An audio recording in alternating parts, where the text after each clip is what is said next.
आप कोशिश करके मंदिर का गुंबद गिराएँ, कहते पहले गुंबद गिराएँ और ऊपर लगे झंडे को तोड़कर टुकड़े-टुकड़े कर दें, इसके पश्चात ही आपकी सफलता की संभावना हो सकती है। बोला कि जब तक इसको तोड़ोगे नहीं, तब तक यहाँ जीत नहीं पाओगे देवल में। यानी आज का जो कराची शहर है, कभी बुद्धिस्ट का जगह हुआ करता था, सब लोग भीतर थे और वहाँ पे एक बहुत बड़ा बुद्धिस्ट का वो था, एक ब्राह्मण आके बाहर कह रहा है कि राय दाहर ने कहा, "फिर क्या करना चाहिए?" वज़ीर बुद्धिमान ने कहा, "अच्छा तो होगा कि आप उससे यानी भाई से यानी अपनी बहन से विवाह करें और अपने साथ राजगद्दी पर बिठाएँ, परंतु शादी के पश्चात शारीरिक संबंध से किनारा कर लें।" अगर वो जबकि पूरे ब्राह्मणिकल सिस्टम में विधवा विवाह है ही नहीं, अपनी विधवा से विवाह नहीं है, तो विधवा विवाह की तो बात ही नहीं है।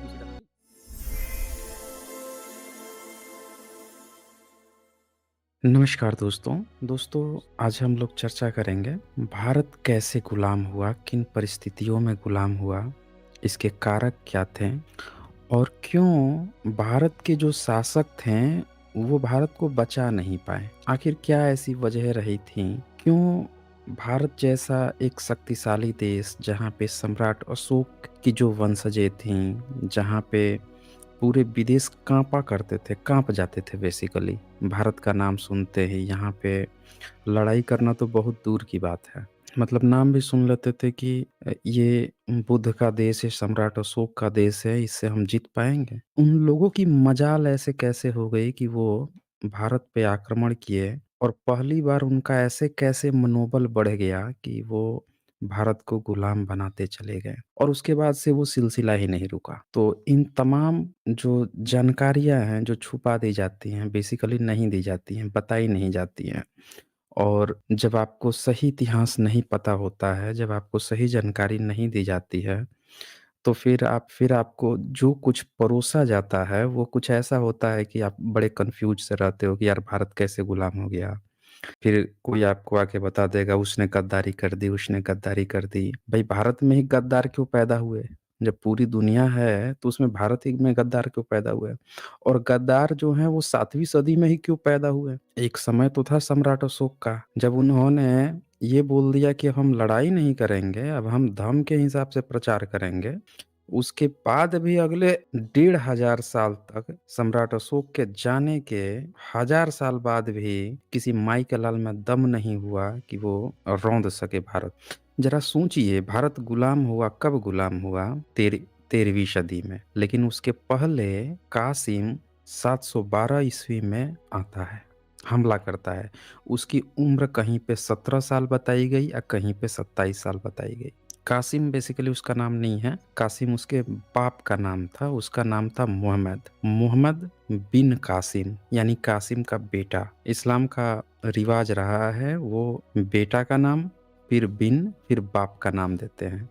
भारत का बुद्धिज़्म का रिवाज रहा है बेटे का नाम, पहले माँ का नाम आएगा और फिर बेटे का नाम आएगा। जैसे गौतमीपुत्र सतकर्णी, गागीपुत्र सुगनराजे। तो बुद्धिज़्म की ये प्रणाली थी पहले माँ का नाम एंड देन बेटे का नाम। अरबियों की या जो मुस्लिम आया उनके जो रिवाजें थी बेटे का नाम देन फिर बाप का नाम। तो प्रतिशतात्मक सत्ता जो है उधर रही है। सवाल ये था कि भारत जो इतना खूबसूरत था, ग्रीक्स आते थे, उन्होंने बड़े अच्छे लड़ाई के आधुनिक हथियार बना रखे थे। जैसे जब तोप नहीं हुआ करती थी तब ग्रीक्स ने एक ऐसी मशीन डिज़ाइन की थी लकड़ी की, वो क्या करते थे उसको कम से कम 200, 300, 500 लोग लगते थे उसको चलाने में। बड़ा-सा पत्थर उस पर रखा जाता था और उसको एक वेट के थ्रू खींचा जाता था, फिर ऐसे छोड़ा जाता था, इतनी तेज़ी से उसको फेंकता था पत्थर को, कीले तोड़ने के लिए इस्तेमाल करते थे। ऐसे में अब हम लोगों को ये बात समझनी पड़ेगी कि भारत आखिर गुलाम कैसे हुआ? भारत में जब इतनी अच्छी खूबसूरत सभ्यता थी, संस्कृति थी, तो हम क्यों नहीं बचा पाए थे? तो चलिए इसको शुरू करने से पहले मैं आप लोगों को यहाँ पे लीगल डिस्क्लेमर दिखा देता हूँ। ये लीगल डिस्क्लेमर है और जैसा कि आप जानते हैं यहाँ पे जो भी प्रेज़ेंटेशन होती हैं, जो भी डिबेट्स होती हैं, यहाँ पे जो भी बातें होती हैं, इनका उद्देश्य साइंटिफिक टेम्परामेंट को इनकरेज करना है। जो कोई भी बाहर से वक्ता आते हैं, वो जो अपनी बातें रखते हैं, वो उनकी अपनी रिस्पॉन्सिबिलिटी होती है। ये मैप है, यहाँ पे आप देख पा रहे होंगे, ये आज का पाकिस्तान है, ये अफ़गानिस्तान है और इस पाकिस्तान और ये जो इंडिया है, जो गुजरात, राजस्थान की जो सरहदें हैं, इन सरहदों के ठीक बीच में यहाँ पे आपको दिख रहा होगा, सिंध दिख रहा होगा। अब ज़रा सोचिए कि ये वो इलाका था जिस इलाके पर पहली बार मुस्लिमों ने कब्ज़ा किया था। सवाल अभी भी वही है कि अफ़गानिस्तान एक बुद्धिस्ट जगह था, ये जो पाकिस्तान दिख रहा है वो भी बुद्धिस्ट प्लेस था। कैसे और किस तरह से वो मुस्लिम कब्ज़े में चला गया? तो ये आप मैप देख पा रहे हैं कि ये जो सिंध का जो इलाका था, इसी सिंध को उसने विजय किया था। अब ये देखने में आपको छोटा इलाका लग रहा होगा, लेकिन ये जब बड़े क्षेत्र में आप देखेंगे तो ये काफ़ी एक बड़ा इलाका है और इसमें कई सारे राजा थे। जैसे साहसी द्वितीय नाम का राजा था, उसकी अपनी एक वंशावली थी। और ये लोग कौन लोग थे? सबसे ख़ास बात है कि ये कौन लोग थे?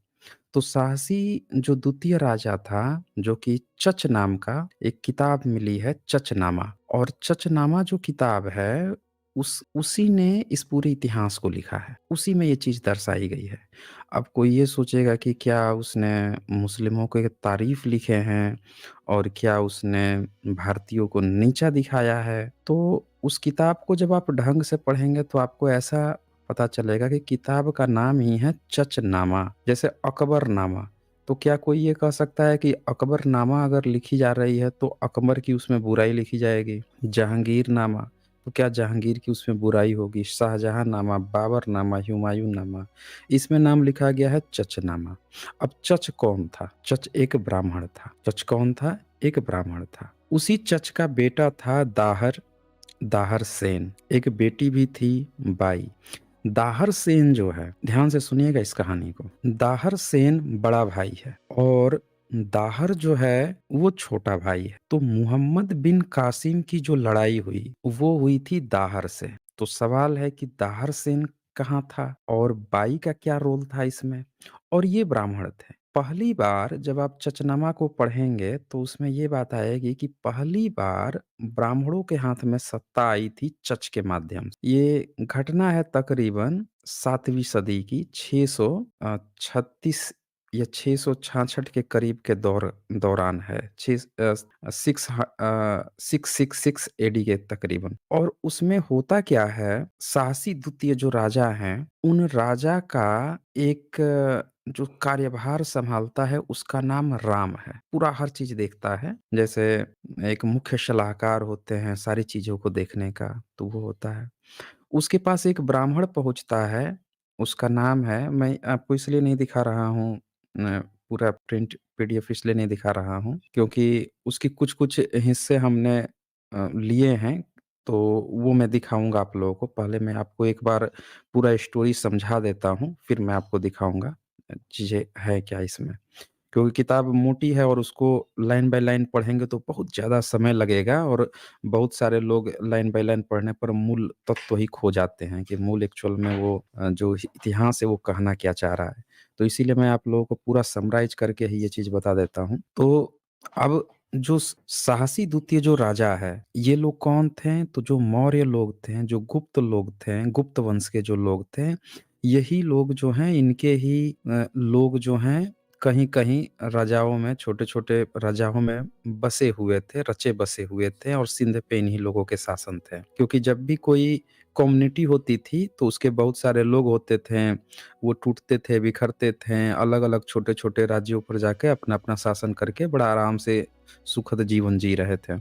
सम्राट अशोक ने जो कमाया था, उसी का 7वीं सदी तक सब भुनाते रह गए। अब जब सासी द्वितीय का क्या हुआ कि जो सलाहकार था, उसका नाम राम था, उसके पास आया एक ब्राह्मण और ब्राह्मण ने कहा कि मेरा नाम चच है। तो राम ने कहा कि अच्छा, तो बोला कि देखिए, मैं ना मेरे पिताजी और मैं, मेरे भाई हम सब वैराग्य धारण किए हुए हैं। अब उसने जब कहा कि हम ब्राह्मण हैं, वैराग्य धारण किए हैं, तो ब्राह्मण संप्रदाय में वैराग्य है ही नहीं।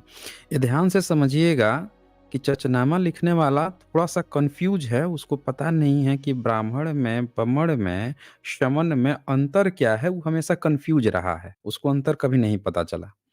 तो वो क्या कहता है कि वो उससे कहता है कि हम लोग वैराग्य धारण किए हुए हैं और मैं पढ़ने-लिखने में और चिट्ठी-उट्ठी में बड़ा माहिर हूँ। तो उसको कहता है, अच्छा ये बात है? तो भई एक बात बता कि कैसे आप भी मुझे इसमें रख लीजिए। तो इसने कहा कि ठीक है। अब वो राजा के साथ उसको रख लिया, मतलब राजा का काम करता था, वो बहुत व्यस्त रहता था, कभी छुट्टी पे चला गया, तो देखा राजा देखा कि अच्छा वो तो छुट्टी पे गया है, चलो इसको हम काम देखते हैं। उसका देखा तो देखा कि ये तो बड़ा प्यार से बोलता है, बड़ा अच्छा से काम करता है, तो उसको उसने रख लिया। एक दिन क्या हुआ कि राजा जो है अपनी रानी के साथ बैठा हुआ था और ये जो चच ब्राह्मण जो था, वो मिलने आया राजा से, तो रानी भी वहीं बैठी हुई थी। तो अब 2 कहानियाँ हैं, एक तो चचनामा और दूसरा आता है तारीख़-ए माशूमी। 2 किताब है, जिसमें ये पूरी सारी कहानियाँ आपको मिलेंगी।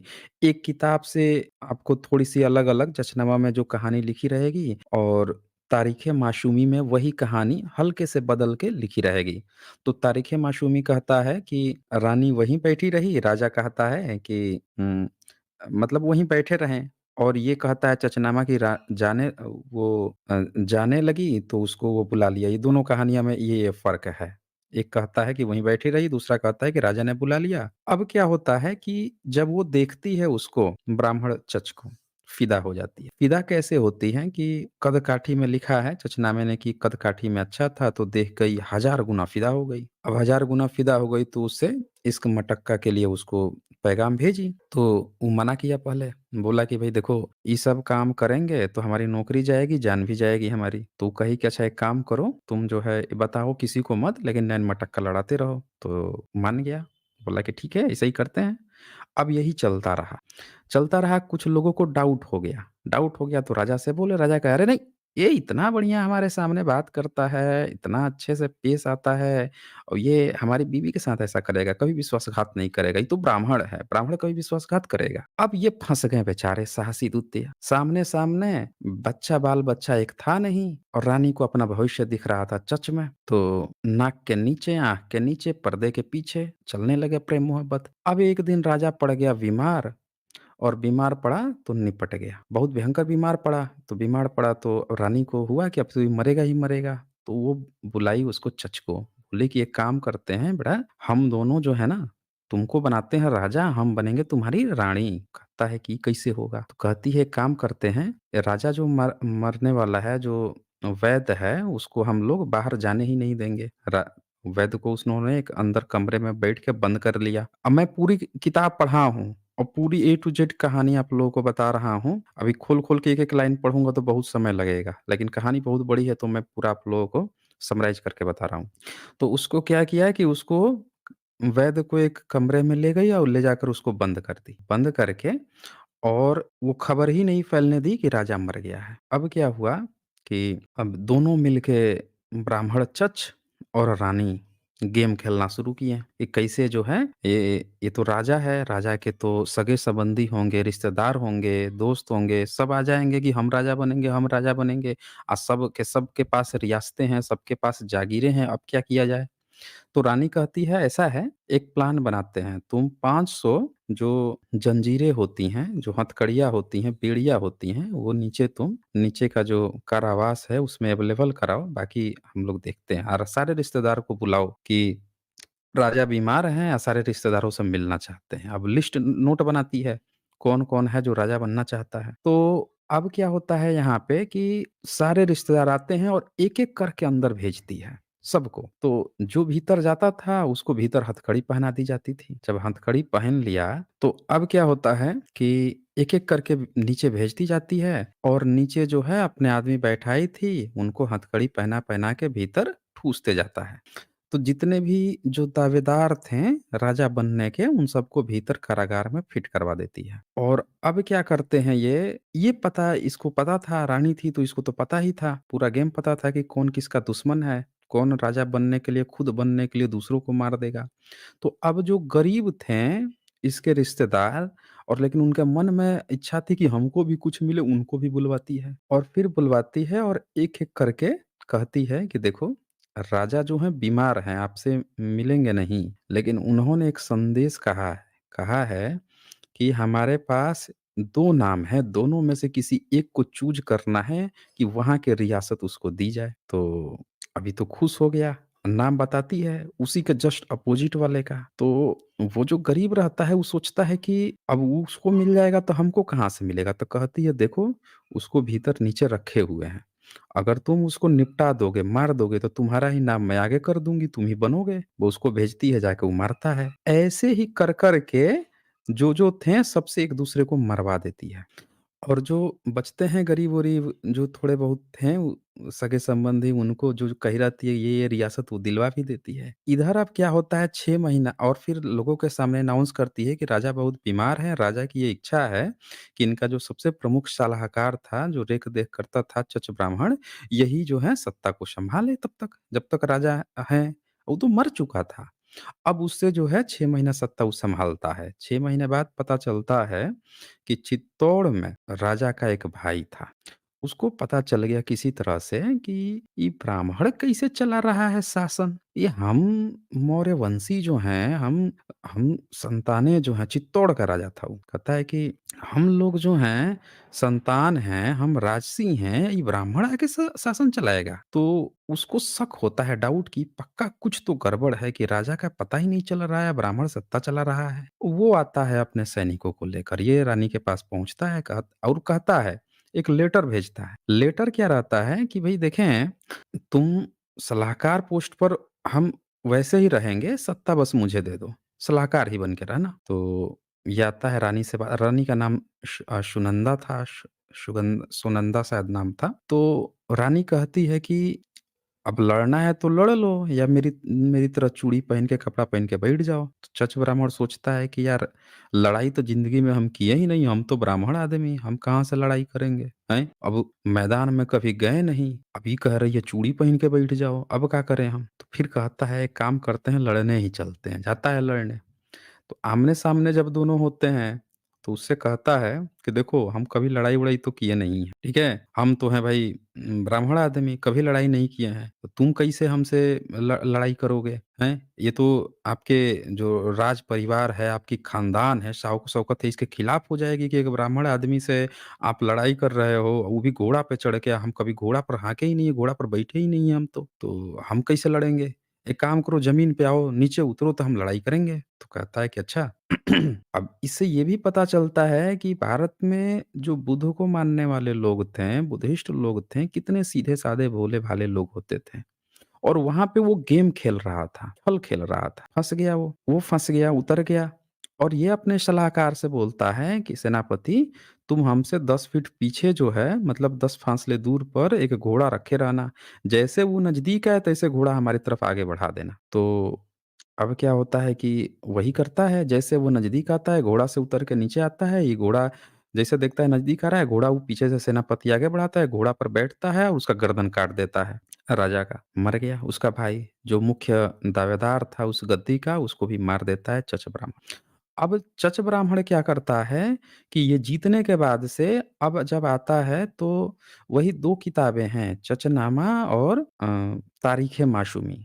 इन दोनों में अब यहाँ पे 2 अंतर है। एक तो ये है कि इस लड़ाई से पहले ही उससे निकाह कर लिया था रानी से और दूसरी बात ये है कि इस लड़ाई के बाद से वो ये बताते हैं कि राजा मर गया है या फिर निकाह करते हैं। तो ये दोनों में अलग-अलग बातें आई हैं, पर शादी करता है ये कन्फर्म है, ठीक है? तो अब एक ब्राह्मण जो है, एक जो राजा थे, उनकी बीवी से शादी करता है और इस तरह से सत्ता जो है, ये भी लिखा है चचनामा में कि इस तरह से सत्ता जो है ट्रांसफ़र हो जाती है एक ब्राह्मण के हाथ में। लेकिन नाराज़ सब होते हैं। नाराज़ जब सब होते हैं, तो यहाँ पे मैं आप लोगों को एक पॉइंट और दिखाता हूँ। वो आप लोग देख लीजिए, वो बहुत ज़रूरी है। अच्छा एक चीज़ और बता दूँ, इस पर बहुत सारे लोगों ने अनुवाद किया हुआ है, हिंदी अनुवाद अवेलेबल है। इंग्लिश भी आपको मिल जाएगा, आपको पीडीएफ भी मिल जाएगा नेट से आप कहीं से भी पढ़ सकते हैं। हरीशचंद्र तलरेजा का भी किताब अवेलेबल है हिंदी में, वो भी आप पढ़ सकते हैं। बहुत अच्छा क्या कह सकते हैं आप मतलब एक आपको वो मिल जाएगी, पूरी जानकारी मिल जाएगी। कुछ जगहों पे उन्होंने अपने तरफ से भी कुछ कमेंट्स ऐड किए हैं, जहाँ पे वो ये दिखाना चाहते हैं कि चचनामा के लेखकों ने हम भारतीयों का ध्यान नहीं रखा, हमारे राजाओं का ध्यान नहीं रखा, कुछ चीज़ें ऐड कर दी है, वो बात। लेकिन वैसी मतलब अनुवादक जब अनुवाद करते हैं तो अपनी कुछ चीज़ें जोड़ते हैं वो भी। तो इसके लिए मैं पहले आप लोगों को एक जानकारी दे देता हूँ कि ये किताब कैसे-कैसे आई है। ये किताब जो है सबसे पहले तो जब लिखी गई थी उसके 1206 ईस्वी में अरबी में लिखी गई थी, तो अरबी से फ़ारसी में इसका अनुवाद किया था। किसने? तो बहावलपुर निवासी अली कूफ़ी ने। मूल अरबी में लिखित पुस्तक अब उपलब्ध नहीं है, लेकिन ये वाली किताब जो है, जो अली कूफ़ी ने किया था वो वाला अवेलेबल है। विद्वान शायर एवं इतिहासकार मिर्ज़ा गलिच बेग 1900 ईस्वी में इसका अंग्रेजी व सिंधी में अनुवाद किए। तत्पश्चात 1953 में सिंधी अदबी बोर्ड सिंध पाकिस्तान के माध्यम से सिंधी भाषा में अनुवाद किया गया। गोविंद कुशलानी द्वारा अंग्रेजी सिंधी भाषा में लिखित चचनामा भी उल्लेखनीय है। और एलिस्टन जो हैं, वो उनका मानना था कि अगर सिंध का आपको इतिहास समझना है तो चचनामा ही सबसे बेहतर किताब है, इसी से आप सिंध का इतिहास समझ सकते हैं। तो ये बातें आती हैं, ये बात दिखाना बहुत ज़रूरी था, क्योंकि जब हम इतिहास की बातें करते हैं तो सच्चाई जानना बहुत ज़रूरी होता है। अब मैं आप लोगों को उम, वो दिखाता हूँ कि वो जगह जो है 5 भागों में उसने बाँट रखा था, जहाँ पे वो शासन करता था उसको 5 भागों में। एक जगह था ब्राह्मणाबाद, तो जगह का नाम ही था ब्राह्मणाबाद। अब ब्राह्मणाबाद से आपको लग रहा होगा कि वहाँ पे तो ब्राह्मण रहते होंगे, ये तो ब्राह्मणों का स्थान था, सेव स्थान, स्कलंडा, मुल्तान, करदान, ठीक है? तो जो ब्राह्मणाबाद है, दरअसल उस इन सारे जगहों पे पूरे बुद्धिस्ट रहते थे। और बुद्धिस्ट जो रहते थे, उनमें से उनको समनी भी कहते थे और ब्राह्मण भी कहते थे। और बहुत सारे लोग जो अपने को ब्राह्मण कहते थे, लेकिन वहाँ पे धर्म जो था वो बुद्धिज्म का था। ये पूरे चचनामा पढ़ने के बाद से एक जगह सिंगल कोई ऐसी बात नहीं आई है जहाँ पे किसी हिंदू देवी देवता जो कहा जाता है उनके मंदिर मिले हों।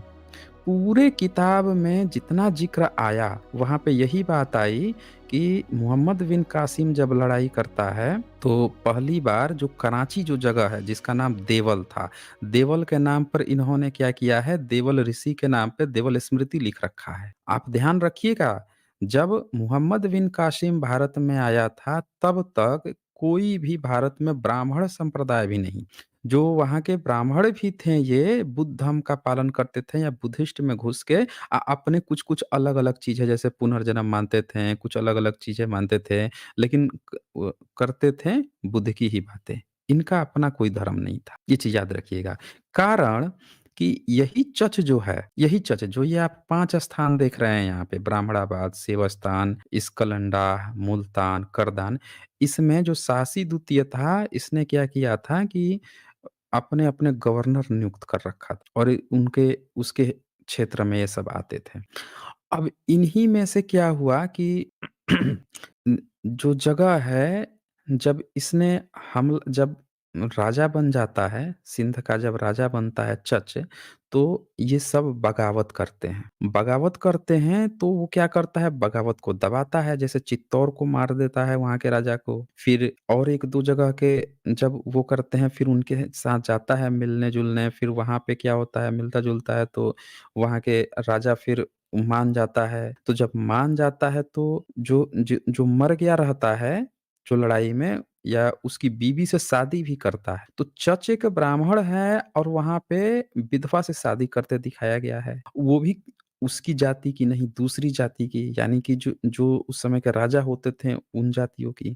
यहाँ पे एक और बात सामने आई है कि राणा की जो पदवी है, राणा, वो भी मोहम्मद बिन कासिम दे के गया था। उस समय तक राणा शब्द नहीं आता था और राणा की पदवी वो देकर गया जिनसे वो खुश हुआ, जो उसके तरफ गए, उनको वो खुश करने के लिए कुछ पदवी भी दिया था। तो ये अगर चच जो है, मैं क्या कहता हूँ कि 7वीं सदी के बाद ही ब्राह्मणिज़्म उभरा है। ब्राह्मणिज़्म तब भी नहीं था, क्योंकि चच ब्राह्मण जो है, ये बात का तो ज़िक्र आया है कि वो ब्राह्मण था, पर इस बात का कहीं ज़िक्र नहीं आया है कि वो वेद-वेद करता था, ये करता था। उल्टे जो है, विधवा विवाह कर रहा है। अगर वो जबकि पूरे ब्राह्मणिकल सिस्टम में विधवा विवाह है ही नहीं, अरे अपनी विधवा से विवाह नहीं है, तो विधवा विवाह की तो बात ही नहीं है, दूसरी जाति की।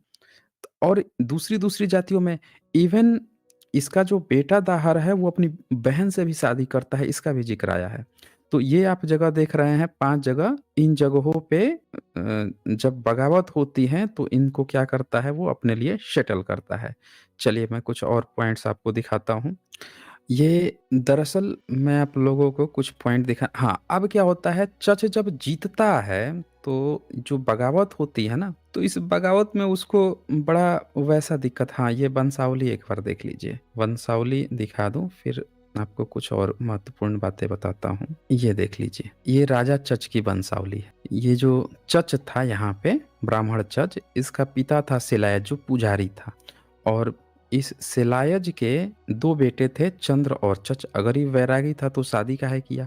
इवन उस राजा के रानी से भी किया, फिर एक दूसरा जो था मर गया था उसके भी बीबी से किया। काहे किया भाई? ये चंद्र था इसका भाई था। इसके इतने सारे बेटे थे, देखिए 1 2 3 4 5 6 7 8 बेटे थे। चच के 3 थे और इनके इस दाहर के फिर इतने सारे बेटे थे। चच द्वितीय भी था इसका बेटा, पोता का नाम चच नाम रख दिया था। तो ये पूरा इनकी वंशावली है। अब जब राजा चच जीत जाता है तो जीतने के बाद से क्या किया इसने कि वहाँ की वो जातियाँ जो वॉरियर कौम थी, उन पर इसने प्रतिबंध लगा दिया। प्रतिबंध उसने चुना कि 2 जातियाँ जो थीं, वो बड़ी स्ट्रॉन्ग जाति थी। एक थी लोहाड़ और दूसरा थे जाट। अब हुआ क्या कि उसने जो प्रतिबंध लगाया वो एक बार मैं दिखा देता हूँ, उसके बाद से हम मैं आप लोगों को कुछ और बड़े महत्वपूर्ण पॉइंट दिखाऊँगा। तो यहाँ पे आपको ये दिखाएगा कि जाटों और लोहाड़ों पर इस प्रकार के बंधन लगाए जो निम्नलिखित है। क्या-क्या लगाए थे? तो 11 बंधन लगाए थे, इसका ज़िक्र जो है इसमें आता है। ये एक नज़र आप लोग देख लीजिए। पहला इसने क्या लगाया, उसको सबसे बड़ा डर ये था कि तलवार अगर ये जातियाँ रखेंगी, तो इसकी सत्ता पर दिक्कत आ सकती है। और आप जानते हैं कि भारत में जिनको शूद्र कहा गया, उन्हीं को लड़ने से मना किया गया। तो इसने क्या किया कि इसने अपनी सहूलियत के लिए ये भविष्य नहीं देख सका, दूरदर्शी नहीं था कि अगर हम किसी जाति को या जो वॉरियर क्लास हैं, उनको अगर हम रोक देंगे, अगर लड़ने नहीं देंगे, हम इनको नीचा भी बनाएँगे, तो भविष्य में जब कोई हमला करेगा तो फिर ये लोग जो हैं, ये हमारी सहायता क्यों करेंगे? जिसको हम पहले ही अपने ही देश में शत्रु बना के रखे रहेंगे, तो जब कोई बाहरी हमला होगा, तो वो हमारी सहायता क्यों करेगा? वो या तो चुप पड़ जाएगा या दूसरे की सहायता कर देगा, तब तो हार ही जाएँगे। तो इसने क्या नियम बना दिया, कभी भी तलवार नहीं उठाएँगे सिवाय सख्त ज़रूरत पड़ने पर। किसको? तो जाट और लोहार को। शरीर पर अंदर के कपड़े ऊनी होने चाहिए। अब ऊनी कपड़ा पहनेंगे, मखमली या रेशमी कपड़े नहीं पहन सकेंगे। जबकि उन क्षेत्रों में ये अदावत थी कि अगर किसी को आपको इज़्ज़त रुतबा देना है, तो एक बड़ा अच्छा-सा कुर्सी बनवा के, चेयर बना के उस पर बैठाते थे। महाराज की कुर्सी होती थी और दूसरा जो था रेशमी जो मखमली कपड़े होते थे वो और पगड़ी दी जाती थी। सिंध क्षेत्र में ये नियम था और उसने मना कर दिया कि आप ये सब कपड़े पहन ही नहीं सकते, ऊनी पहनेंगे। फिर सिर पर काला या लाल साफा और वो भी सूती। घोड़े पर सवारी काठी जिनके बगैर ताकि आप लंबी दूरी यात्रा ना कर सकें, ये नियम बना दिया। सिर और पैर नहीं ढक सकेंगे। फिर आगे उसने क्या नियम बनाया कि घर के बाहर निकलने पर कुत्ता साथ में रखना होगा ताकि लोग उन्हें पहचान लें कि हाँ, ये प्रतिबंधित आदमी है। बताइए जाति चुन के पहली बार लोग कहते हैं ना कि भारत में जाति व्यवस्था थी, नहीं थी भाई। पहली बार जाति देख के 2 जातियों को चिन्हित किया और उन पर ये नियम बनाया और ये वो लोग नहीं बनाए जो मौर्य और गुप्तों के वंशज थे। ये पहली बार किसी ब्राह्मण चच के हाथ में सत्ता गई और तब उसने ये नियम बना दिए। अब राज्य के अधिकारियों को जलाने की लकड़ी देना तथा उसका कर्तव्य होगा। देख लीजिए, लकड़ी देंगे, वो लोग लकड़ी उठा-उठा के इनको देंगे, नौकरी, सेवा करेंगे। आपने पढ़ा है ना? यानी मैं क्या कहता हूँ, इनकी सारी किताबें वेद से लेकर मनुस्मृति जितनी ये सब किताबें हैं, ये सब कब लिखी गई हैं? उनमें वेद और ये सब की शूद्र जो है ऊपर के 3 वर्णों की सेवा करेगा, ये सब काम यहाँ से आता है। देख लीजिए, पहली बार ये इम्प्लीमेंट किया। राज्य के लिए जासूसी और सुरक्षा का कार्य करेंगे। मतलब जहाँ पे जान जोखिम है इनको उठा के फेंक दो, तुम ये कर। हाकिमों को पूरा सहयोग देंगे, आज्ञाकारी बने रहेंगे। यानी शूद्र, उस समय ये कल्पना नहीं हुई थी कि भारत में कोई शूद्र वर्ग था, लेकिन एक प्राइमा फेसी के तौर पे शूद्र तैयार किया जा रहा था। इसी को आगे ब्राह्मणिकल सिस्टम ने और स्ट्रिक्ट बना के पूरा शूद्र बना दिया कि शूद्र का ये कर्म है कि ऊपर के 3 वर्णों की सेवा करना। बाहरी अब हाकिम कौन है हाकिम? हाकिम उस समय यानी जो शासक वर्ग था। बाहरी आक्रमण के समय हाकिमों को सहयोग देना अपना दायित्व समझेंगे। देख लीजिए, नौकर भी बन के रहें, गुलाम भी बन के रहें और वो हाकिमों को सहयोग भी दें। तो ये कुछ नियम बना दिया। अब एक और वाक़या हुआ इन घटनाओं के साथ कि जब राजा चच जो है, जब ये बन गया ब्राह्मण जो है बन गया तो एक और घटना हुई कि एक एक शमनी जो है, जो जिसको बुद्धिस्ट कहा गया है, वो रहता था और उससे जो है इसको बड़ा दिक्कत था। हुँ। अब उससे बड़ा दिक्कत था जहाँ पे वो हुआ था, विरोध हुआ था, तो वहाँ पे ही राजा चच गया। गया तो वहाँ का जो राजा था, उस उसकी विधवा जो थी उससे शादी कर लिया। शादी करके और फिर उसने कहा कि यहाँ का जो समनी है, देखिए मैं यहाँ पे दिखाता हूँ। देखिए, उसने अघम की विधवा से विवाह कर लिया। अघम एक बुद्धिस्ट था। अघम का गुरु एक बौद्ध था। तो अघम जो है उसकी विधवा से विवाह कर लिया चच ने और अपनी भतीजी देहसी का विवाह सरबंध से करा दिया। अब सरबंध जो है ये ब्राह्मण नहीं था, सरबंध बेटा था अघम का। तो देख लीजिए, बौद्धों से शादी कर लिया जबकि ये ब्राह्मण था। विधवा विवाह भी किया, जाति के अलग विवाह भी कराया। इससे ये पता चलता है कि उस समय ब्राह्मण संप्रदाय नहीं था, बल्कि कुछ लोग अपने को ब्राह्मण तो कह तो रहे थे, लेकिन ब्राह्मण का जो धर्म जो खड़ा था वो नहीं खड़ा था। ये सब फॉलो बुद्ध धर्म को ही करते थे, उसी में अपना कुछ जोड़-तोड़ के कुछ करते थे, लेकिन इनका अपना कोई धर्म नहीं था उस समय। ये बाद में खड़ा किए हैं सब, जब इस्लाम का भारत में आया है, उसके पैरेलल में खड़ा किए हैं। किसके नींव पर? तो बुद्धिज़्म की नींव पे। इसीलिए मैं कहते आया हूँ, चचनामा पढ़ने के बाद से पूरा क्लियर हो गया कि हम लोग बिल्कुल सही पाथ पे थे। अब यहाँ पे ये सारा काम करने के बाद से अब वो क्या करता है कि वो उस गुरु को खोज रहा था, अघम के गुरु को। क्योंकि अघम जो है वो तो मारा गया, उसकी बीवी से विवाह भी कर लिया। तो शमनी ब्राह्मणावाद छोड़ चुका था। ब्राह्मणावाद जो है, नाम तो ब्राह्मणावाद था, लेकिन बुद्धिस्ट राजा था, बेटा भी बुद्धिस्ट था और वहाँ का गुरु भी बुद्धिस्ट था। तो वो वहाँ से छोड़ चुका था शमनी और किसी गाँव के मंदिर में दूसरे बौद्ध बाबाओं के साथ रहने लगा था। रायचच ने अपने कुछ चुनिंदा सिपाहियों को बुलाया और उन्हें निर्देश दिया कि कुछ समय तक शमनी से बातचीत करूँगा, उसके पश्चात मेरा इशारा पाते ही शमनी का सिर धड़ से अलग कर देना। मतलब ये बिल्कुल उसमें था कि उस बुद्धिस्ट का पकड़ के उसका गर्दन उतार देना है, ठीक है ना? क्योंकि इसी के कारण ही हमको उतनी प्रसिद्धि नहीं मिल पा रही। रायचच मंदिर में पहुँचा, वो गाँव का पता लगाया किस गाँव में जाके रह रहा है, तो वहाँ के एक मंदिर में गया, देखा कि समनी धरती पर बैठा था और भक्ति और प्रार्थना में व्यस्त था।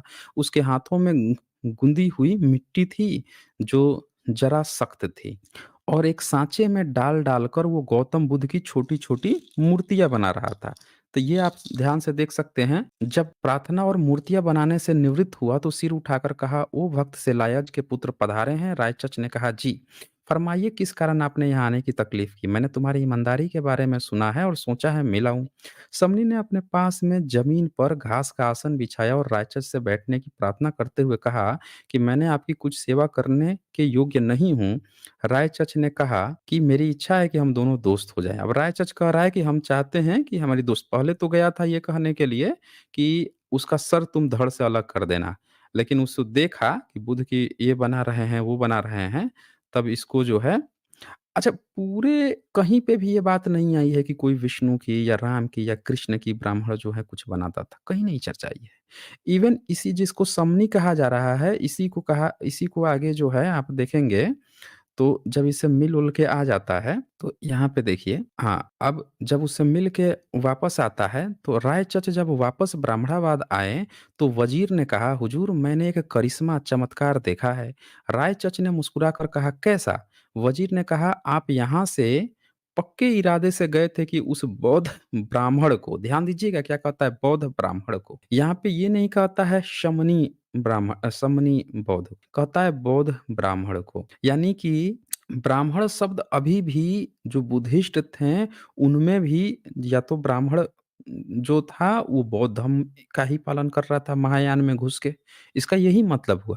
क्योंकि पूरे चचनामा आप पढ़ लीजिए, कहीं भी कोई ब्राह्मणिकल सिस्टम का ज़िक्र ही नहीं आएगा, कहीं नहीं आएगा। यानी कि उस समय के जो ब्राह्मण थे, वो या तो बुद्धिस्ट ही बन के बुद्धिज़्म का पालन कर रहे थे, इससे यही ज्ञात होता है दोस्त, यही ज्ञात होता है। फिर ये कहता है कि उस बौद्ध ब्राह्मण को खत्म किया जाएगा। आप यहाँ से पक्के इरादे से गए थे कि बौद्ध ब्राह्मण को खत्म किया जाएगा, परंतु उस ब्राह्मण की उपस्थिति में आप बर्फ समान पिघल गए। ये भी ब्राह्मण, उसको भी ब्राह्मण कह रहा है और उल्टे उसकी सहायता करने का वचन दे आए। तो इससे आपको क्या लगता है कि क्या जो बमण शब्द है, जिसको लोग कहते हैं कि वही बन गया, तो भई ये बताइए कि अगर उस समय ब्राह्मण था, तो फिर ये चचनामे वाले उसको भी ब्राह्मण क्यों कह रहे हैं? जो समन है, उसको भी ब्राह्मण क्यों कर रहे हैं? क्या वो कन्फ्यूज़ थे? या इसका ये मतलब निकलता है कि जो उस समय अपने को कुछ ब्राह्मण कहते थे, वही बुद्धिज़्म का पालन करते थे? या इसका ये मतलब निकलता है कि जो विद्वान होते थे, उसको ब्राह्मण कहा जाता था? और कुछ ऐसे थे जो अपने को जन्मजात ब्राह्मण घोषित किए हुए थे, लेकिन फिर भी उनका तो कुछ नहीं मिल रहा। तो ये आपको यहाँ पे देखने को मिलता है। फिर अब आगे वो रिप्लाई में कहता है, "यह सच है कि मैंने ध्यान से देखा उसने बौद्ध ब्राह्मण में जादू टोना कोई छल कपट नहीं है। अगर यहाँ के राजाओं का मार्गदर्शन करता है तो ये वो अब ये आगे ये सब बातें करता है। ये आप यहाँ देख सकते हैं। अब आपको एक बड़ी गज़ब की चीज़ दिखाता हूँ मैं। अब चच जो है अपनी ज़िंदगी जीता है, बहुत सारी घटनाएँ हैं, अब इतना मैं पूरे सारी चीज़ों से तो नहीं दिखाऊँगा डिटेल में। कुछ महत्वपूर्ण बातें जो हैं वो बताता हूँ। होता क्या है कि चच के 3 बच्चे होते हैं, तो जब 3 बच्चे होते हैं तो पूरा ये लड़ाई में ये चीज़ दिखाया गया है कि जो ज्योतिष होता है इसी के कारण भारत के ये सब हार गए थे। सब के सब जो हैं ज्योतिष के चक्कर में। ज्योतिष में क्या हुआ कि चच के 3 बच्चे हुए, 2 बेटा थे, 1 बेटी थी। तो जो ज्योतिषी था वो क्या कह दिया कि लड़की का जो हस्बैंड होगा, मतलब इसकी जिससे शादी होगी वो भी सिंध पे राज करेगा, आपका बेटा भी सिंध पे राज करेगा। अब राजा कन्फ्यूज़, कहा कि ये किसी से मत बताना। जब ये बड़े हो गए तो दाहर सेन जो है वो कहीं और शासन कर रहा था, 5 भाग था, एक जगह वो कर रहा था और दूसरी जगह जो है मेन जो जगह है वहाँ पे दाहर कर रहा था। दाहर को जब ये बात पता चली कि ये देखिए दाहर ने कहा, दाहर जो है एक ज्योतिषी को बुलाया। उसकी बहन जब शादी लायक हो गई तो एक ज्योतिषी को बुलाया, ये देखिए, ये दिखा देता हूँ आपको। तो उसका पूरा जन्म पत्री खुलवाया। नजूमी ज्योतिषी ने कहा मेरे हिसाब से वह अलौर के किले से कभी बाहर नहीं जाएगी। इसका विवाह भी किसी राजा से ही होगा जिसका नाम हिंदुस्तान में होगा, जिसका राज्य हिंदुस्तान में हो। राय दाहर यह सुनकर गहरी सोच में पड़ गए। अब ये हिंदुस्तान अनुवादक ने लिखा है, ये मत सोच लीजिएगा कि और वो लोग अरबी लोग हैं। यह सब किस तरह संभव हो सकता है? घर आने पर वज़ीर बुद्धिमान को सब विस्तार से सुनाया। अब ये सोच में पड़ गया कि भैया वो अल्लौर से बाहर ही नहीं जाएगी, अल्लौर में तो मैं शासन करता हूँ। तो यहाँ पे ये क्या बोलते हैं, कहता है कि राय दाहर ने कहा फिर क्या करना चाहिए? वज़ीर बुद्धिमान ने कहा अच्छा तो होगा कि आप उससे यानी बाई से यानी अपनी बहन से विवाह करें और अपने साथ राजगद्दी पर बिठाएँ, परंतु शादी के पश्चात शारीरिक संबंध से किनारा कर लें। अब लेखक जो हैं वो ये कहते हैं कि अरबियों ने बिगाड़ने के लिए ऐसा कह दिया है, लेकिन चचनामा जो है क्लियर कहता है कि उन्होंने शादी कर ली थी। इसी बात से जो है उसका जो भाई था, बड़ा भाई गुस्सा हो गया और इन दोनों में खटपट इसी बात से हो गई थी तूने बहन से शादी कैसे कर ली? ये भी ज़िक्र आया है। तो ये एक बात यहाँ पे मिलती है। इसके बाद से अब मैं आप लोगों को ले चलता हूँ कि दाहर जो है जब लड़ाइयाँ चल रही थीं, तो किस तरह से सारे के सारे जब हारते जा रहे थे और इसके पास पूरा का पूरा एक मौका था दाहर को जीतने का, लेकिन वो जीत नहीं पाया अपनी गलतियों से। इन सब के बीच में एक घटना हुई, 2 घटनाएँ हुई थी। लोग लोग बड़ा कन्फ्यूज़ हैं कि जो मोहम्मद बिन कासिम है, उसने भारत पे हमला क्यों किया? क्या मोहम्मद जो थे, उन्होंने ऐसा एक इस्लाम बना के चले गए थे कि जिसमें लोग जो हैं दूसरे लोगों का लूट-पाट करें? क्या ये नीति था उसका? अब मोहम्मद के बाद से हज़रत उमर आए थे। हज़रत उमर की इच्छा थी कि हम लोग जो सिंध इलाका है, सिंध के बाद का जो इलाका है, उन पर हम लोग जाएँ। व्यापार वगैरह तो पहले से चलता था, लेकिन वो उसके पहले ही निपट लिए। वो हज़रत उमर के बाद से आए थे हज़रत उस्मान। वो थे 644 एडी से लेके 655 एडी तक। उनकी भी बड़ी इच्छा थी कि हम लोग इन इलाकों में जाएँ। उसके बाद से अली आए। अली की भी इच्छा थी, वो भी निपट लिए 655 से 661 एडी में। अली के साथ तो हादसा हुआ था, वो तो दामाद थे मुहम्मद के। ये तो आप सबको पता होगा। उसके बाद से आए मुआविया बिन अली सिफ़यान, ये 661 से लेकर 680 एडी के थे। इसके बाद से और एक जन आए थे फिर आए थे अब्दुल मलिक 685 से 705 एडी में। लेकिन जो जब हमला किया जिसने इसको सपोर्ट किया था, वो थे सुलेमान बिन अब्दुल मलिक 715 एडी। तो अब्दुल मलिक और उनका बेटा थे सुल्तान सुलेमान बिन, उनके बीच में उनके भाई लोग भी शासन किए थे, ये लोग खलीफा होते थे हजरत के। तो अरब जो था मेन अरब, उससे रिलेट करके दिखाया गया है कि वो चाहता तो नहीं था यहाँ पे हमला करना, लेकिन एक हजाज था उसकी बड़ी इच्छा थी कि यहाँ पे हमला करें। हज्जाज को विलेन दिखाया गया है वहाँ।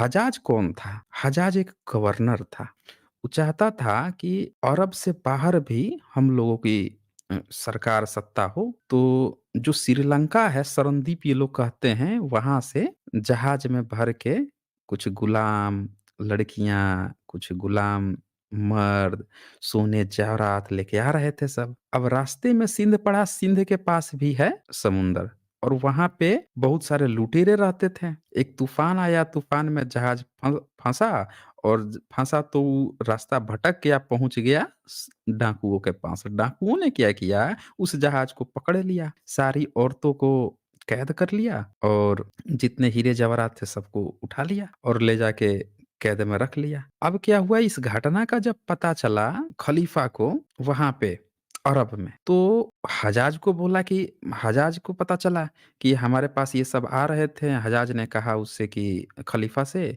कि हमको हमला करने का मौका दीजिए, क्योंकि वहाँ पे ना हमारी मुस्लिम औरतों को सब अगवा कर लिए हैं। अब 2 किताबें हैं, मैंने क्या कहा 2 किताब है, 1-2 और भी किताब है। तो एक किताब में लिखा है कि कुछ मुस्लिम औरतें एक किताब में लिखा है सरनदीप से आ रही थी गुलाम औरतें गिफ्ट देने के लिए, वो थी गुलाम औरतें। वो तो खैर थे डाकू। अब दाहर को लेटर लिखा खूब गाली देते हुए। कौन? हज्जाज, जो गवर्नर था खलीफा का। पूरा गाली-गलौज करते हुए भेजा है कि बेटा उसको भेज दे, मैं जानता हूँ तेरा ही काम है, तू ही उसको उठवाया है, तू ही ने लुटवाया है, सबको सलामत भेज दे। ये भी बिना भाव देते हुए ऐसे लिख दिया, जो मन करना है करो, हमको कुछ ना है ये वो। ऐसे ही भेज दिया उसने भी। अब वो एक ये घटना थी। एक और घटना हुई थी कि वो हज्जाज अपने सैनिकों को बार-बार भेजता था, सिंध के ऊपर वाला जो इलाका है उधर को, और वो सब क्या करते थे, लड़ाइयाँ होती थी, तो कभी वो जीतते थे, कभी हज्जाज जीतता था, अरबी जीतते थे, ऐसे ही चलता था। तो एक बार उसने अपना एक कमांडर भेजा, उसको सब मार दिए। जो मार दिया, वो भी मुस्लिम ही था। वो भाग आया दाहर के पास, अपने 500 सैनिकों को लेकर। उसको लग गया कि अब दोबारा वो भेजेगा हमको मरवाने के लिए, वो भाग आया। तो दाहर के साथ एक मुस्लिम भी था, ये बहुत कम लोग जानते हैं। अब जब लड़ाइयाँ चल रही थी, मोहम्मद बिन कासिम जैसे-जैसे आता जाता है, जीतते जाता है, सबसे पहले वो जो कराची जगह है देवल, वहाँ पे जब आता है, तो एक बड़ा 50 फीट से भी ऊँचा एक गुंबद था। गुंबद कहने का मतलब स्तूप टाइप का था। तो उस स्तूप पे हमला किया, उसको मैं प्रयास करता हूँ उस पॉइंट को निकालने के लिए। तो जब वहाँ पे पहुँचा, सारे जो किला थे, उसको बंद कर लिए थे। ये मैं आप लोगों को वो मशीन दिखा देता हूँ, जो स्पेशल तौर पर वो लेकर आया था, जो ग्रीक्स ने आविष्कार किए थे। ये देखिए, आगे वाला यहाँ बड़ा-सा पत्थर रखते थे, उसको पीछे से खींचते थे, ऐसे फेंकते थे दूर से जाकर, आपने हॉलीवुड फ़िल्मों में देखा होगा। ऐसे दूर से जाकर किले पर फेंक देगा वो। तो ये कुछ पॉइंट्स थे। तो ये लेकर आया था। पहली बार अरबियों ने ऐसा मशीन इस्तेमाल किया था, तभी वो जीत पाए थे। याद रखिएगा, जब-जब अरबियों ने नई-नई तकनीक इस्तेमाल की, तब-तब ही वो जीतते हैं। तो ये एक पॉइंट देख लीजिए, देवल शहर में 60 फीट ऊँचा, ये देखिए। एक बड़ा ऊँचा मंदिर था देवल शहर, यानी कराची आज का। ऊपरी भाग में चौड़ा गुंबद भी था। अब ऊपरी भाग चौड़ा गुंबद, गुंबद कहने का मतलब जो स्तूप होता है, इस गुंबद की चोटी पर हरे रंग का सिल्क का झंडा लगा हुआ था। लोग सोचते हैं कि हरा रंग जो है मुस्लिम का है, नहीं भाई। हरा रंग उन क्षेत्रों का है और बुद्धिस्ट इस्तेमाल करते थे। इस मकान की ऊंचाई 60 फुट थी। टोटल 60 फुट था और उसी 60 फुट का गुंबद भी उतना ही ऊंचा था। यानी पूरा गुंबद, यानी स्तूप की बात हो रही है कि स्तूप नुमा एक मंदिर था। अब अनुवाद हुआ है मंदिर, ऊंचा मंदिर। लोग समझ लेंगे कि कोई हिंदू मंदिर, नहीं भाई। ये देख लीजिए, 60 फुट का मकान था, गुंबद भी इतना ही ऊंचा था और ये क्या था, मंदिर था। मंदिर के ऊपर गुंबद, यानी गुंबद ही 60 फुट का एक क्या चीज था, आपका एक स्तूप था। तो अब क्या हुआ कि जो ब्राह्मण थे, लड़ाई चलने लगी, किला में बंद कर लिया अंदर से। 8 दिन हो गया, 10 दिन हो गया और दोनों तरफ से हटने का नाम नहीं ले रहे हैं। तो अब देखिए कहानी, देखिए क्या होता है। कहानी ये हुआ कि अचानक किले में से एक ब्राह्मण बाहर आया और ऊंची आवाज में रहम की प्रार्थना करने लगा। एक ब्राह्मण निकल के आया, कहा कि भगवान, तुम्हें तुम्हारी उम्र बख्शे हम अपने ज्योतिष के ज्ञान से जान चुके हैं कि इस्लामी लश्कर की सिंध पर विजय होगी, सारे काफ़िर भाग निकलेंगे, परंतु इस मंदिर में एक तिलिस्म है।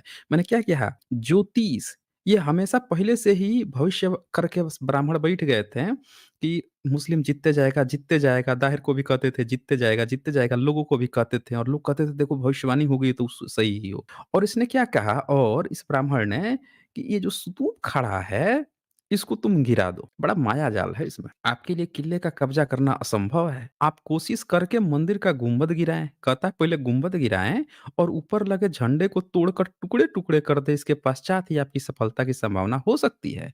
बोला कि जब तक इसको तोड़ोगे नहीं तब तक यहाँ जीत नहीं पाओगे देवल में।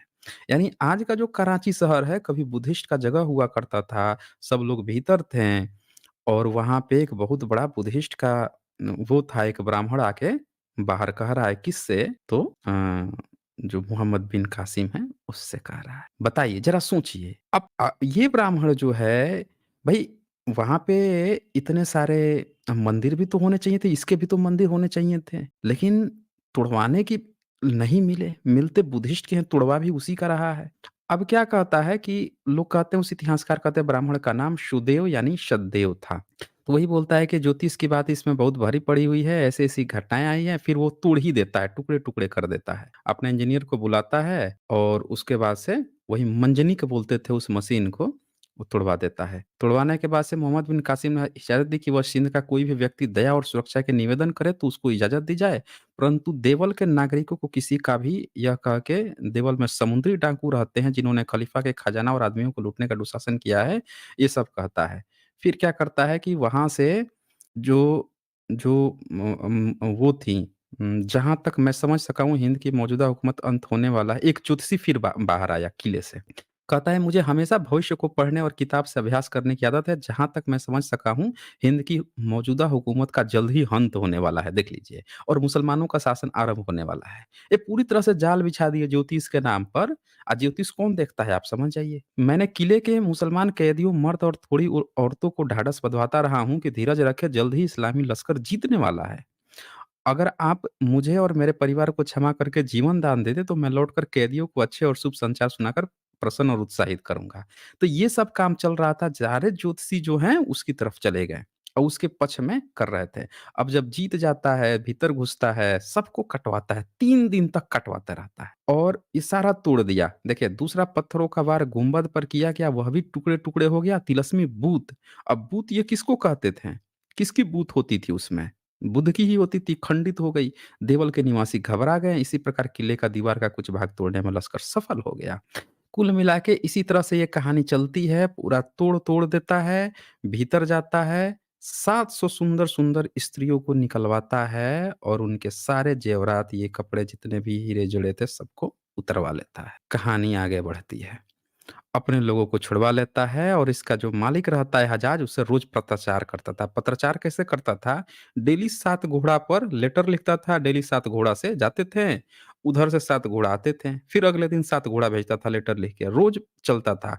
6 दिन लगता था वहाँ पे पहुँचने में, वहाँ से आने में। 6-6 12 दिन में इसका पत्राचार चलते रहता। अब इस तरह की घटनाएँ और घटते जाती हैं, लेकिन दाहर को जब ये बात पता चलती है कि आ रहा है, उसपे कोई फ़र्क नहीं पड़ता है। अरे मस्त है, एकदम मस्त है, मौज में है। मतलब उसको ये तक पता नहीं है कि जब वो आ रहा था, रास्ते में सिंधु नदी पार करनी होती है, तब वो लेटर भेजता है कि बता भई तू सिंधु पार करके आएगा या मैं आऊँ? मोहम्मद बिन कासिम। ये कहता है कि अरे जो मन करे वो कर ले। वो मुसलमान को बुलाता है, जो उसके यहाँ वो रखा था ना, जो जिसको आश्रय दे रखा था उसको। वो कहता है कि नहीं हुजूर, आने मत दीजिए, उसको उधर ही निपटा दीजिए, पार करके आएगा तो आपको दबोच लेगा, पकड़ लेगा आपको। और ये अपने उससे बोलता है ज्योतिषी से, तो इसका ज्योतिषी कहता है कि भई देखो उसको आने दीजिए, आपसे थोड़े जीत पाएगा, ये कर पाएगा, वो पता नहीं क्या करते हैं, ये कन्फ्यूज़ रहता है, छोड़ देता है। लास्ट में फिर इसका ज्योतिषी बाद में इसके सलाहकार बोलते हैं कि हम लोगों को ना वहीं पे उसको दबोच लेना चाहिए था।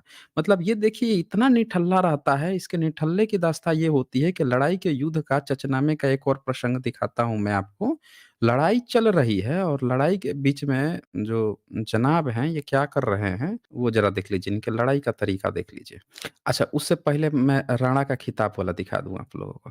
राणा का खिताब कैसे आया? ये प्रसंग देख लीजिए। ये चचनामा में लिखा है। ये नीचे वाला जो आप देखेंगे सबसे नीचे वाला कहा जाता है कि राणा का खिताब और ताज जो मोकाह को दिए गए हैं, वह अरबों ने पहली बार किसी को दिए।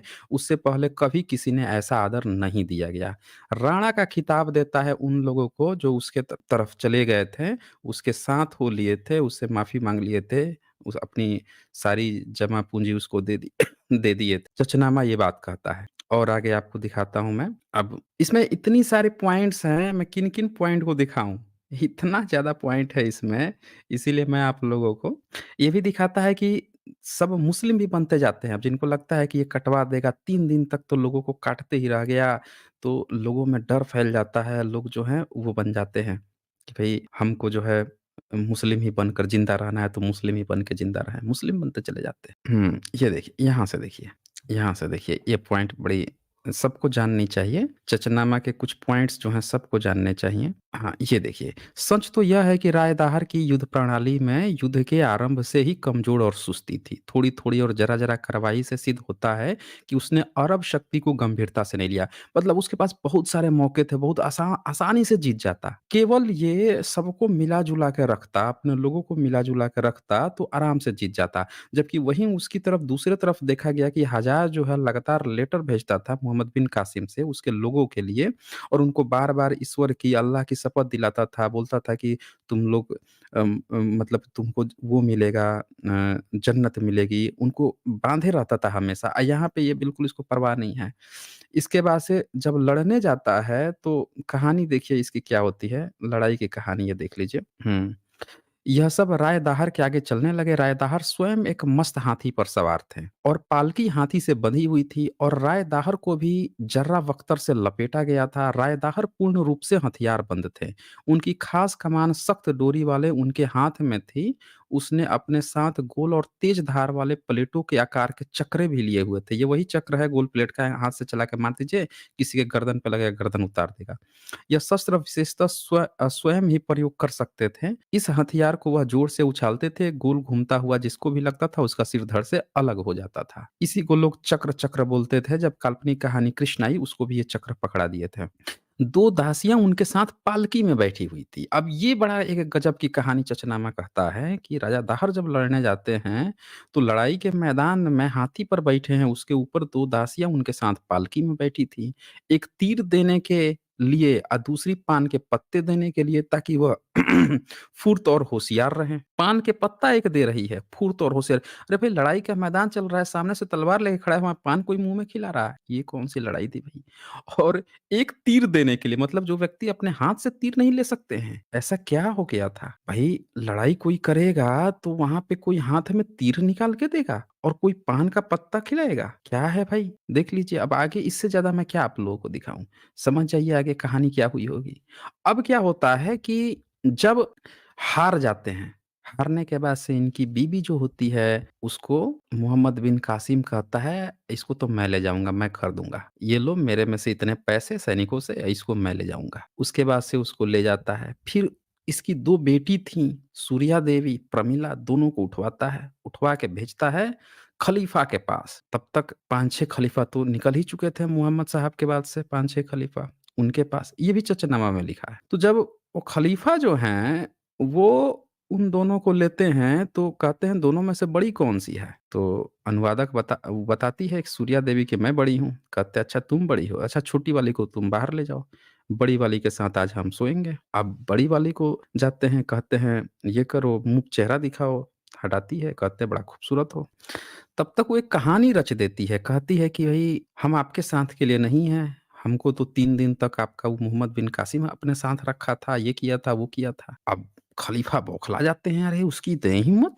ऐसा किया? लेटर लिखते हैं अपने हाथ से कि जहाँ कहीं भी हो वहीं से उसको गधे की खाल में लपेट के भेजो। अब क्या होता है कि 3 दिन बाद वो आता है, पूछता है कि ज़िंदा है, मरा है? पता चलता है कि तो मर गया है गधे की खाल में लपेट के। तो दोनों लड़कियों को बुलवाते हैं खलीफा, कहते हैं कि भई देखो राजकुमारियों, ये देखो तुमको छूने वाले का क्या हश्र किया मैंने। तो कहती है दोनों वहीं पे कि भई देखो, ये तो बेचारा कितना सीधा-साधा था, ये तो हम भाई की तरह था हमारे, भाई की तरह हमको रखा था। लेकिन इसने हम लोग देश पर हमारे हमला किया था, तो हमने इसको नपवा दिया आपसे और आप कितने मूर्ख हो कि आपने बिना जाँच पता किए हुए उसको निपटवा दिया। अब राजा क्या करता है, अब 3-4 जगह पे इस ज़िक्र आया है, कुछ इस तरह से आया है ज़िक्र कि अ, किन कुछ किताबों में ये भी बात आई है कि कुछ लोग जो थे वो हज्जाज से खफ़ा थे कि हज्जाज बड़ी क्रूरता करता है।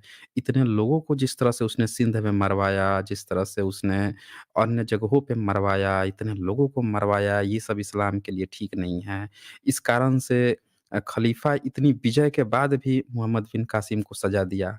और कुछ किताबों में इस बात का ज़िक्र आता है कि उन दोनों राजकुमारियाँ जो थीं उसको, जो हाथी था उसके पैर में बँधवाया, पैर में बँधवा के कुछ को घोड़े के पीछे लिटवाया, उनके चिथड़े-चिथड़े करके शहर में घुमवाते रहा। फिर उनको कौन-सी नदी थी उसमें उसको फेंकवा दिया उनके टुकड़ों को। तो इस तरह के भी ज़िक्र आते हैं। कुल मिला के ये जो चचनामा की कहानी है, उसमें एक चीज़ का सबसे ज़्यादा स्ट्रॉन्ग पॉइंट है ज्योतिष का, कि ज्योतिष ने पहले से ऐलान कर दिया गया कि भारत गुलाम हो रहा है। और ज्योतिष कौन खेलता था? ये समझिए, हर जगह, हर जो जाति, हर जो लोग थोड़े से लड़ते थे, कहीं पे हारते थे, तुरंत कहते थे, "हाँ, ज्योतिष की बात सही हो रही है, वो जीत जाएगा।" खुद ही सरेंडर करते चले गए। जबकि सही मायने में देखा जाए तो भारत या सिंध जो है इतना ताकतवर था, उसके आगे मोहम्मद बिन कासिम कुछ नहीं था।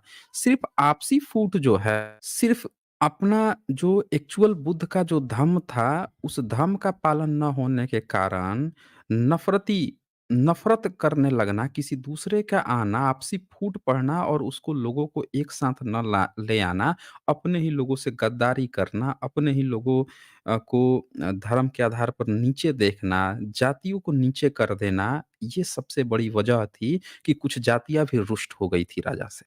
तो ये पूरा चचनामा देख के ऐसा लगता है, ऐसा पूरा क्लियरली ये प्रतीत होता है कि भारत के गुलाम होने का कारण जो है, जो जो धर्म भेदभाव को मानता है, वही है। जबकि वहीं उसकी सेना कम थी, उसके लश्कर कम थे और उनके लश्कर यानी सेना को कहते हैं। जैसे आप देखेंगे वहाँ पे जो आतंकवादी संगठन बनते हैं, उसको कहते हैं लश्करे, उसमें लश्कर जोड़ते हैं। तो उनको क्या कहा जाता है? आतंकवादी संगठन है। लश्कर मतलब सेना होता है। और भारत में भी संगठन बनते हैं तो क्या उसमें सेना शब्द, लश्कर तो नहीं लगा सकते, उर्दू है, तो क्या सेना शब्द लगते हैं? देखिए आप। तो अलग-अलग उनका जो लश्कर था, वो क्या करते थे कि उनमें यूनिटी की बात करते थे। नया-नया धर्म था, नया-नया जोश था लोगों को बाँधने का। और भारत में किसी को परवाह ही नहीं हो रही थी राजा का। आपने देखा कि पालकी पर लिखा जा रहा है कि दो दो दासियाँ बैठा के जा रहा है, एक तीर दे रही है, एक पान खिला रही है। ऐसे तो लड़ाई हो गई। कितना लापरवाह व्यक्ति। बताइए, नदी सिंधु नदी जो है वो भारत की बड़ी एक नदी मानी जाती है, चौड़ी नदी मानी जाती है। वहाँ पर अगर कोई शत्रु खड़ा है, उससे पहले आ रहा है, तो सीमाओं को सुरक्षित करने की ज़रूरत होती है। उसको घुसाए जा रहे हो। आपके घर के भीतर तक घुसे आ रहा है, उसको आने दे रहे हो। हारोगे नहीं। तो कुल मिला के कहने का मतलब है दोस्तों, इतिहास से हमें ये सीख मिलती है कि जो धर्म आपको भेदभाव की बात करता है, जो सत्ता पे चाहता है कि हम सत्ता पर रहें या किसी को नीच भी बना के रखें या कोई हमसे नीचे भी है, वही हारता है। इतिहास में यही यही हार का कारण बना। जहाँ पे इक्वालिटी है, जिसने भी इक्वालिटी दिया वो जीतते चला गया। सम्राट अशोक ने इक्वालिटी दी, सबको बराबर का दर्जा दिया, तो देखिए कैसे वो आगे बढ़ते गए। बुद्ध धम्म ने सबको इक्वालिटी दी, आगे बढ़ते गया। फिर इस्लाम ने क्या किया कि उसने भी क्या कहा था कि जो मुस्लिम बने, हज्जाज ये ऑफर देता है, कत्लेआम करता था, लेकिन उसने ये भी ऑफर दिया कि जो मुस्लिम बने ना, उसको तुम इनाम देना, ताकि बाकी के जब सुने ना कि जो मुस्लिम बन रहा है या उसके साथ जो मिल जा रहा है, उसको बड़े प्यार से इज्जत अफ़ज़ाई दे रहे हैं, उनको बख्श दे रहे हैं, उनको नुकसान नहीं पहुँचा रहे हैं और उनको भाई मान रहे हैं। ये मिसालें भी पेश करना, इस तरह की हिदायतें भी देते जाता है। तो यहाँ से मैसेज, एक रॉन्ग मैसेज फैलेगा ना, जो असंतुष्ट लोग थे भारत में, जिनको आपने दबा रखा था, उनके बीच में ये पॉजिटिव मैसेज वो ले जाने में कामयाब हो गया। ये भी हार का एक बड़ा कारण था। तो हमेशा कहा जाता है जल में रह के मगर से बैर ठीक नहीं है। लेकिन भारत के राजा जो हैं, जिस प्रजा के अंडर रहें, उसी प्रजा के साथ गद्दारी किए और यही कारण था कि प्रजा साथ नहीं दी और बुरी तरह से वो निपट लिए।